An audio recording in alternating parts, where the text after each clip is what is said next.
Masih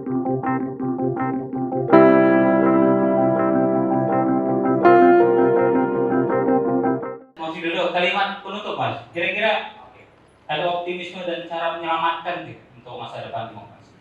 Ke sini. Iya. Saya berangkat dari statement Churchill ya, Perdana Menteri Inggris mantan. Jadi demokrasi itu bukan sistem yang baik. Demokrasi itu sistem yang buruk. Sistem politik yang buruk.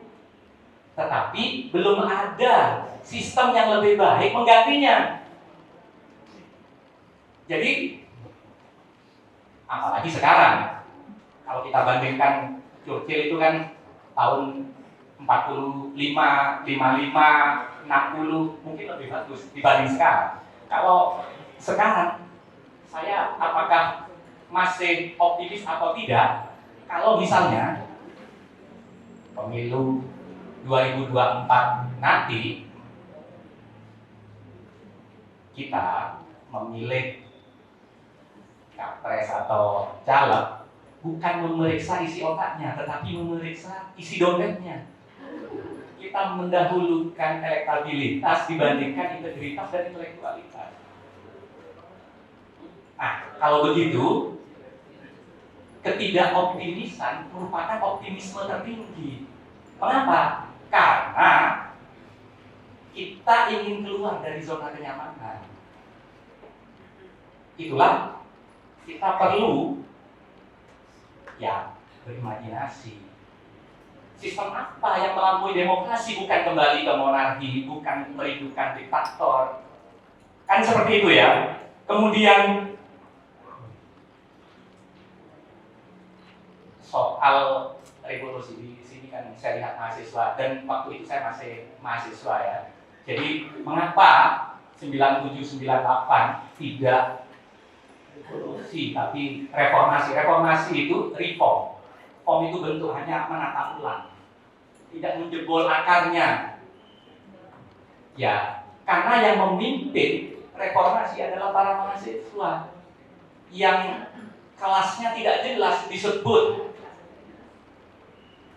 pemilik, disebut kelas kapitalis, belum atau tidak punya alat produksi, disebut kelas buruh, masih menyusu pada orang tuanya.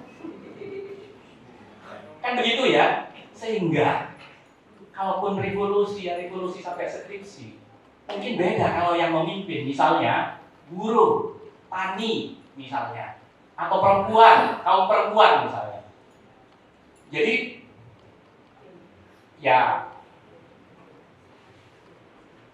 kalaupun perubahan, ya seharusnya dari kuantitas ke kualitas, dari negasi ke negasi.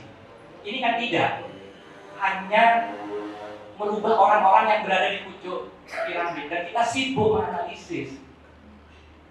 Kalau seperti itu, ini ada cerita, loh Pak, kenapa Bapak waktu pidato, waktu nyapres dulu berjanji tidak akan nepotisme?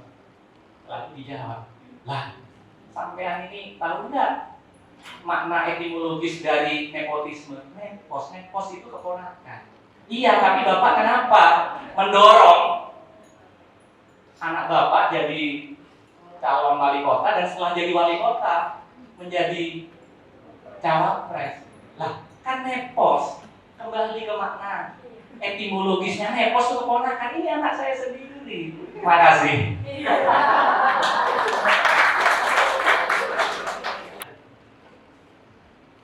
Saya bisa optimis kalau kita bareng-bareng membangun gerakan.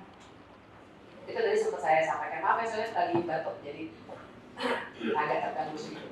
Jadi kalau pertanyaannya adalah oke, caranya bagaimana? Menurut saya yang terjadi selama ini adalah kita hanya melihat hal-hal yang sifatnya prosedural. Tadi ya, seperti pertanyaan yang pertama. Kita fokus di soal-soal itu, dan bahkan waktu 98 kita juga tidak menyoal aktor-aktor politik yang waktu itu ada, yang sekarang kalau teman-teman lihat orangnya masih sama. Karena mari kita bongkar. Kita terlalu sibuk dengan hal-hal yang sifatnya prosedural.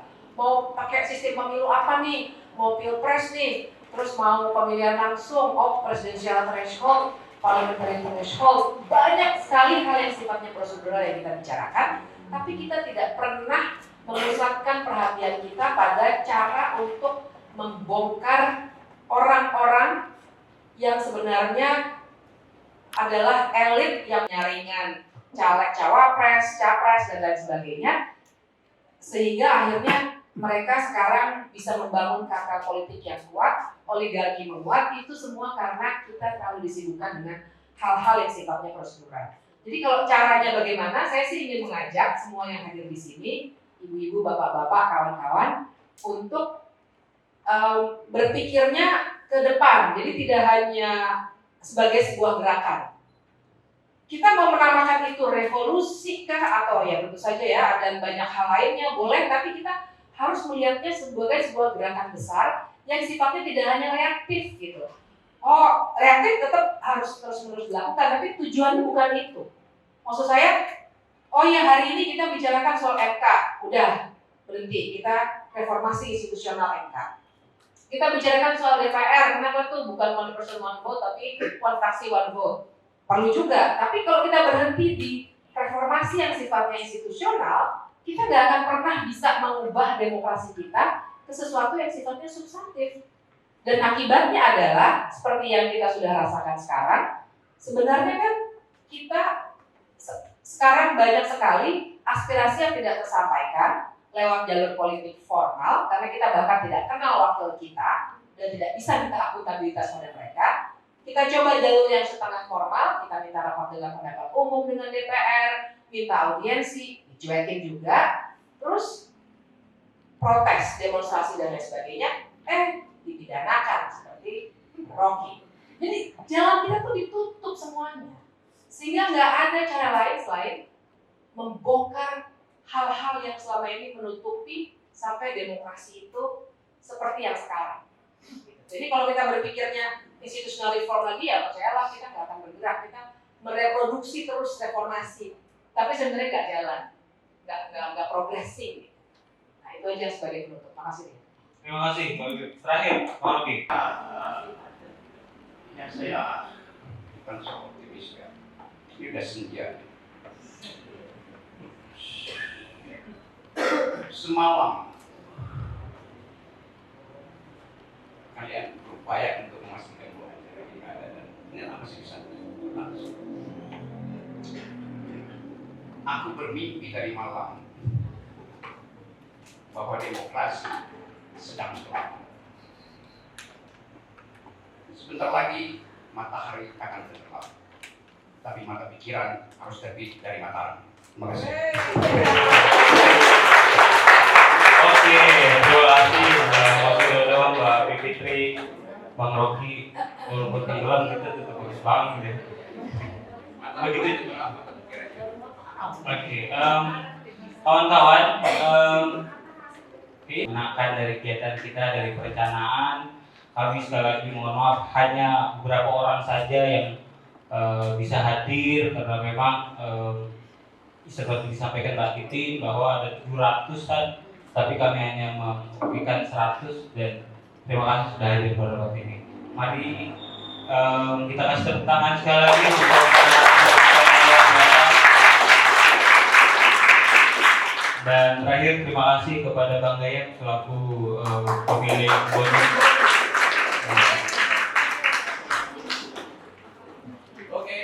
Selamat sore, assalamualaikum warahmatullahi wabarakatuh.